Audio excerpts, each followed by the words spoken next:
Daniel sat nervously at the corner table of Rosewood Cafe, adjusting his collar for the third time. His first blind date in 2 years, arranged by his well-meaning sister, and he was 15 minutes early.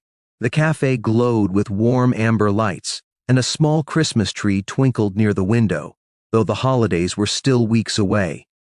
He checked his phone again. Still no message from Emma, his date. "Excuse me, mister?" Daniel looked down to find a little girl, no more than 5 or 6, with golden curls and bright blue eyes. She wore a pink dress and clutched a worn stuffed bunny. "Hi there," he smiled gently. "Are you lost? Where are your parents?"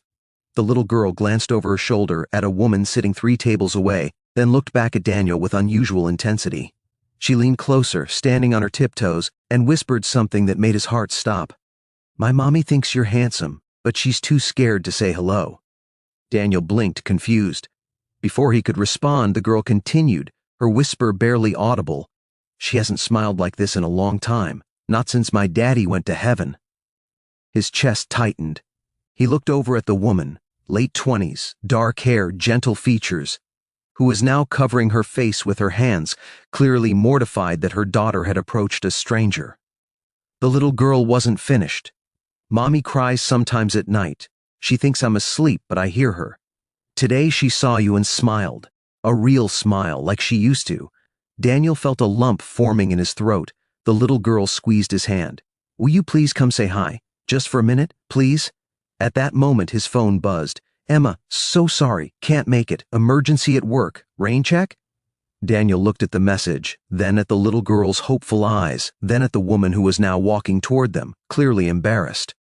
"Lily," the woman said gently, reaching for her daughter. "I'm so sorry," she said to Daniel, her cheeks flushed. "She's very friendly." "No, please," Daniel said, standing up. "Don't apologize." He looked down at Lily. "Your daughter just made my evening infinitely better." The woman, whose name he'd learned was Sarah, looked puzzled.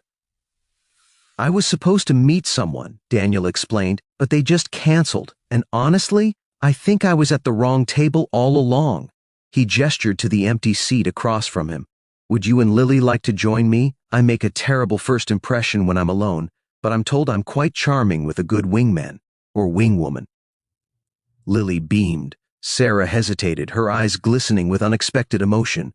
"You don't have to," she began. "I'd like to," Daniel said softly. "Really?" Sarah looked at her daughter, who was already climbing into the chair across from Daniel, then back at this kind stranger. Something in his eyes, a gentleness, a sincerity, made her decide. "Okay," she whispered, "just for a little while." 3 hours passed like minutes. They talked about everything and nothing. Sarah's work as a teacher, Daniel's architectural designs, Lily's obsession with dinosaurs, Sarah's late husband who had been a soldier, the grief in Sarah's voice when she spoke of him, the way Daniel listened without trying to fix anything, just being present. When Lily fell asleep against her mother's shoulder, Sarah finally asked, "Why did you really invite us to sit with you?" Daniel was quiet for a moment. 3 years ago, I lost my mom, brain aneurysm, sudden, no warning.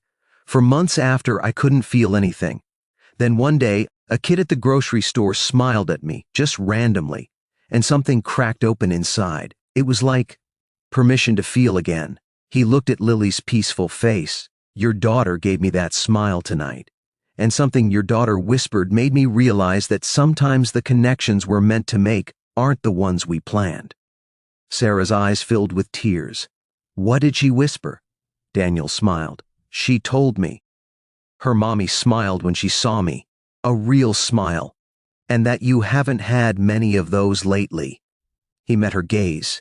"She also told me that maybe I could make you smile again. And honestly, Sarah, you've made me smile more tonight than I have in months."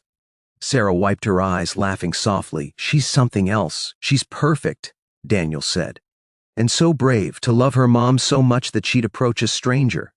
As they prepared to leave, Sarah turned to Daniel. "Would you maybe want to do this again, intentionally this time?" Daniel grinned. "I thought you'd never ask." Lily stirred, opening her eyes sleepily. She looked at Daniel, then at her mother, and whispered, "See, Mommy, I told you angels are real."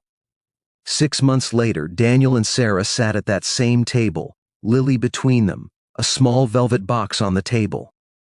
The Christmas lights were up again, twinkling just as they had that first night. Sometimes the wrong date leads you to exactly the right place, and sometimes the smallest whisper can change everything.